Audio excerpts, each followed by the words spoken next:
Hey everyone. So today on Life Reassembled, we're going to be talking about what is going on in our bodies every second. We don't even have to think about it. Do you guys know what it is? If you read the title, then you probably do. It's our heart. It's constantly moving our oxygen, our blood, and nutrients throughout our entire body. It is completely sustaining us super quietly, hopefully, and consistently without ever asking for our attention. Isn't that interesting? Our heart doesn't respond to what we eat or how we move. It responds to what we're carrying, our stress, our thoughts, our emotional state. And so today we're going to be talking more than just about the physical senses that our heart health features. We're going to be talking about everything involved, how our circulation works, how our stress affects our heart, and how and what we can do to begin supporting our heart in a way that will align to what we're designed and created for. Welcome to Life Reassembled. This is the podcast where we learn how to reassemble our lives. I'm Julie Renee. I'm a life coach specializing in trauma recovery and a speaker. Together, we're going to be exploring what it really means to reassemble our lives on the rock after we've spent our entire lives piecing it together on sand. Here, we're going to talk about healing the mind, renewing the spirit, and organizing the parts of our lives that were once overwhelmed by complete chaos. Each episode is a space for reflection, faith, and practical steps for living with peace and intention. So, take a deep breath with me, settle in with some warm coffee, and let's begin reassembling our lives, piece by piece, together. All right, let's start with circulation. Circulation is our system that moves blood throughout the body. The heart pumps it, the blood travels through our vessels, and then everything that our body needs gets delivered through that blood flow. Our oxygen, our nutrients, our hormones, all of it moves through circulation. And at the same time, our waste products are being carried away. So thank you and yay blood. If you can imagine, if our circulation is working well, then everything is working well. But when our circulation is off, things can begin to slow down. And we may experience this in different ways. Low energy, brain fog, cold hands or feet, being sluggish in the body, because our body depends on our blood flow, not just externally, but internally as well. Have you guys ever heard the term, what's in motion stays in motion, and then what's stagnant dies?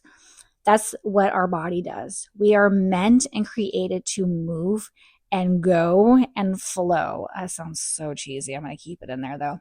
When we're sitting all day, we're not taking care of our stress. We're holding tension. We're constantly under pressure. This is more than just how we feel.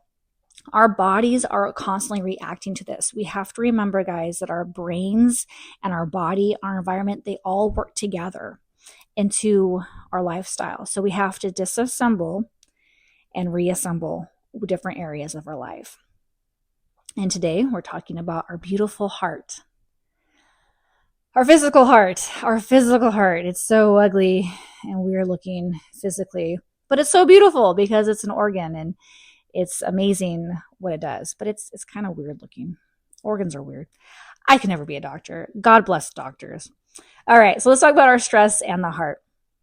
All right, so let's go a little bit deeper here. Stress doesn't just stay in our mind. As you guys can probably tell by now, if you've done any research and if you listen to this podcast long enough, we know that our bodies are affected by it. Stress affects our bodies so tremendously, guys. If we're under a lot of stress, if we're under a lot of constant stress, our body shifts into that heightened state, that flight or fight mode, that our cortisol levels are increased, and we're in that survival state. Your heart rate has increased, your blood pressure rises, your muscles tighten, and it's not healthy long-term, and it's really not healthy if the stress isn't healthy. Again, good stress and bad stress.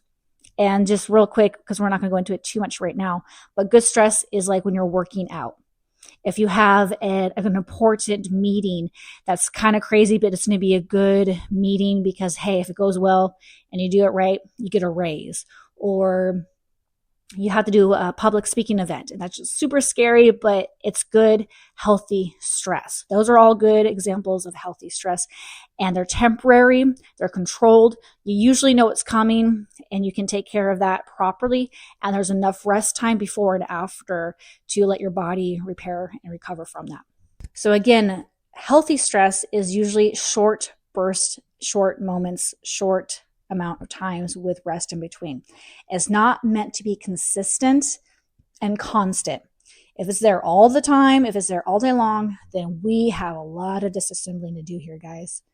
We're usually holding more tension than we realize, especially if we haven't processed our thoughts in a controlled environment, in a way that will be helpful to us. If we're just replaying things in our mind, or we're upset with the thoughts or the things that we are receiving, images from the news, or just our life in general, if we're not happy with how we live, what's going on, we are constantly stressed. We don't realize the tension that builds up that's so underneath the surface of hating your environment, living in a way that doesn't make you happy. And it is a constant underlying stress that if we do not start taking care of right now, today, as you're listening to this, then we could live with this a lot longer than we really need to, and our bodies are paying the price for it. So let's start looking at what we can start eliminating, what is causing that little bit of triggers. And you're probably so used to it that you're not even realizing that these are triggers. So start paying attention to the stress environment around you. All right, that's a whole nother episode. I digress. One of my favorite ways of supporting our heart health is through movement. It's super practical, but it is so helpful. And it creates real support for our heart. Our body is designed to move. We cannot be stagnant. And I know that this is not the situation for every single person. Trust me. You might have to be doing physical therapy in order to do a lot of movement. Swimming is a great way to get movement without a lot of restriction. So if there's a way for you to move, let's figure that out and get you the help that you need in order to do some type of movement more consistently. We age faster when we don't move. Our heart doesn't work as well when we don't move. If you guys think about all the things that our blood does with the circulation, if it's not getting that circulation to certain parts of our body, we start to lose not only the feeling in those areas, but it stops functioning properly. And we need our bodies to move. And there's a lot of things that can be reversed. And so again, this is not for every single person, but the majority of us are inadvertently making our heart unhealthy by not giving it the space and room it needs to be at its fullest. So we don't have to do intense workout, guys. We don't have to do complicated routines or anything like that. The best movement we can do is walking. Most of us can do walking. And so there's a big thing that happened years ago about counting your steps. Like we get these watches and it counts our steps and we're all like, oh, we have to get our 10,000 steps in today. And that's actually a really good heart healthy system put in place. And a lot of times we don't get those steps in. And so the best time to walk, honestly, would be first thing in the morning to get that sunlight and you get that healthy walk in. If you can do it after lunch, that helps your digestion. And then if you can do it at night after dinner. So that would be my recommendation. Just 10 to 20 minutes 3 times a day at bare minimum will change your life tremendously. Have the right shoes on, make sure you're wearing sunscreen if you need to, all that fun stuff. But having just those time frames, and it just has to be a little bit, and spread it out and do it where it's working with your body. But your body will be like, oh, thank you so much. You love me. You really, really love me. All right. And then I'm not going to dive into this too much because you guys could listen to my past podcast most likely. And nutrition. Of course, nutrition is good for our heart. I'm the first one to say that when I stopped eating fast food as my primary go-to, I physically felt healthier in my heart. I had a hard time breathing for a while, guys, and I didn't realize that it was connected to me eating so much fast food. And so that's why I'm such a huge pusher when it comes to nutrition, because I've experienced a dramatic change in my life on how I feel with a diet change or the diet shift. And this took me a minute, just because it was so easy and convenient more than anything else. And I needed to remove that fast food staple in my life. And once I did, oh my goodness, guys, I could breathe because my heart wasn't having all that extra crap over it. And it was, my arteries were like opened up, and I'm like, oh my goodness, I could take deep breaths now without it hurting or being painful or having to lean over. So if you guys are experiencing that, it's most likely the food you're eating, your arteries are a little blocked there. And so if even having that shift in your diet could help tremendously. So I encourage everyone to get out there and remove processed foods, remove the fast foods. Again, I didn't give it up completely. I still, hey, every once in a while, that just makes the most sense for whatever the situation is. You can do your best to be prepared. You can do your best to bring snacks. You can do your best to avoid fast foods. But sometimes I'm not saying I'm guilty of this, but at the same time, it's not my go-to anymore. But I'm not so anti-fast food. I am thankful that it does exist. It gives people jobs. You know what I'm saying? Like it's there for a reason, but it's not there as your go-to. It should never be your staple, if at all possible. So just to help you guys out there in your nutrition side of it, there's a lot of also foods that are specifically targeted to help with circulation, like beets and things of that nature. So I encourage you guys to do a lot more research in this. We might do a whole nother separate podcast just about nutrition. I just feel like that could be 10 million different podcasts. I'm always talking about it. There's so much health benefits to taking care of your body in all the different ways, and it's kind of fun. And so the next thing we're going to move on to, because I could just talk about nutrition all day long, is our emotional health. This is huge, guys. I never took care of my emotional health when I was younger, and it obviously hurt me when I got into that relationship because I didn't understand how to take care of my mental health. I always thought it was like kind of woo-woo. And so I never really took the time or consideration to take care of the mental health. I just suppressed feelings, or I was very erratic, and whatever that case may be, I just kind of did what I felt in that moment. I was very reactive, and I didn't realize it. I had no self-awareness. And so mental health really does take care of your heart. And, when I was aware of like, oh my gosh, I shouldn't be eating all this fast food, I'm mentally preparing my body to like, okay, what are we going to do instead? Let's come up with a different game plan. And so that was part of that. And this gets overlooked by a lot of people, not just me. We're constantly overwhelmed. Like I was talking about, if we're not aware of the stressors in our lives and we're constantly getting triggered and we don't even realize it, there's no self-awareness there to handle this, to help our hearts, to help our bodies, to help ourselves reassemble the way we need to. So I encourage everyone to just be more self-aware. And there's a lot of different ways of doing that. And I encourage you guys to be very careful on how you do this. I go into this in my programs. If you guys want to reach out to me and DM me on Instagram, I can help in very specific ways. It's very spiritual, and it can be very daunting if you're not taking care of it properly. So my encouragement in there is it's spiritual because you're connecting with yourself, but you could easily be taken away from how we were created in order to do that properly. You are not your own God, and the universe is not your God. And so we have to be super careful of how we are allowing self-awareness to be distributed into our lives properly. Mine, how I was introduced to it, was not necessarily the God as my God. It was my ex. Him being God became my self-awareness. And so I wasn't self-aware, I was him aware. I was not self-aware on how I felt, I was aware of how he felt. And so I learned self-awareness in a very perverted way, where it was all about him and how he felt and what he thought and what he needed or what he wanted. And so my entire identity in who I became was all about serving and pleasing what he wanted. and not creating a space that was connecting to my true and honest creator in a way that was actually going to be serving myself the way I'm supposed to, where you take care of yourself and you love yourself. It was, again, perverted in a way where it was overindulging into what somebody else was taking advantage of. And so I had to learn self-awareness after the fact. So I had zero self-awareness, and then I learned it for the first time, but it was perverted.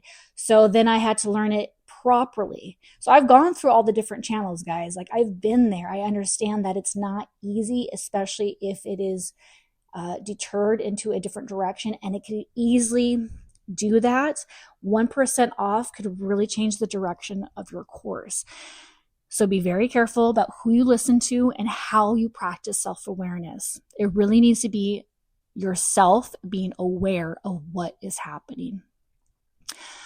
I digress again. So let's go back to our practical takeaways, right? And speaking of our spiritual health, the Bible tells us to guard our hearts above all else because everything flows from it. When we put on the armor of God, the breastplate of righteousness is what protects our heart. Righteousness protects our heart. We can only be righteous through the blood of Jesus. We can never be righteous on our own. We can be a good person. We can do good deeds. We can have good intentions and all this, but it will always fall short from what we were created to do, who we were created to be. And because we're constantly falling short and we don't acknowledge this, leads us into this constant depression loop of not being good enough. And then you're thinking you have to strive more or do more or be more, when all we need to do is to abide with our Creator and become a branch through Him. And with that, we're able to produce the fruit. And one of that pieces of fruit is righteousness. And so we can learn how to guard our heart properly with the tools that God has already instilled into us, but we have to work with Him to bring it out. We cannot do this on our own. If we do anything on our own, we will be a branch thrown away, and we will wither and we will die. And we physically can feel that anytime that we're not connected with our purpose, anytime that we're not connected with who we were created to be. We can physically feel our bodies and our minds and our hearts and our purposes start to deteriorate. And it causes all this unnecessary emotional trauma that could be taken care of properly when we take the time to reassemble our lives correctly the way God has designed us to do it. So I encourage everyone out there to take care of your heart, physically, mentally, spiritually, emotionally. It's not just about the circulation, even though that's a huge part of it. When we physically feel well, man, we can do a lot more. We have the energy to do a lot more. And our immunity, our defense mechanism is in proper check. And again, we don't have to be perfect at this, guys, but as long as you're moving in the right direction, you're going to be more prepared, you're going to be more protected, and you're not going to experience what you've experienced in the past because you're taking the steps forward properly to take care of your heart. And your heart is so precious because without your heart, you don't have anything else. You need your heart to survive. Our hearts are so vital in order to survive. So let's take care of it. Let's steward these beautiful bodies of ours with the proper response, with the proper intention. So I want to hear from you guys on how you're taking care of your heart starting today, starting this week. I want to hear what you've done and how it's working. If you guys have any questions, please feel free to reach out to me. Connect with us on our Facebook group page. All the links will be in the description. Reach out to me on DMs. And if you need a personalized plan, reach out to me. We'll get that started, see if this is the right fit for you, and create something that's very specific towards your season, your lifestyle, and everything that you need to make sure that you're in the right direction and path. I also do have regular programs out there. If you don't necessarily need something very specific, or if you don't need as much hand holding, I have 2 different programs. One is like, I don't know where to begin. And then I have another one like, hey, I know where to begin, but how do I actually put this into practice? So all that's out there for you guys. Links in the description. And if you guys don't know where to begin, You can start with your identity blueprint on my website. It's free. I don't even require emails for this one. I'm doing it the hard way, but I'm doing that on purpose because I want to make sure that at the very least, you guys don't have to worry about me soliciting you if you don't want it. I just want you guys to get the help you need. The identity blueprint is a great way to start figuring out where you're at now to figure out how to disassemble and reassemble properly. All right, guys, I will talk to you next week. Take care. Thank you for joining us for today's conversation on Life Reassembled. If this episode spoke to you, share it with someone who is also rebuilding their life, because none of us are meant to do this alone. To keep growing with us, join us on the Life Reassembled Facebook community. Check out our free identity blueprint on our website, or learn more about our coaching and upcoming courses at reassembledlife.com. That's re-assembledlife.com. You can also connect with me on Instagram at Life Reassembled for daily encouragement and resources. Remember that healing doesn't happen overnight, but every small step forward is part of reassembling your life.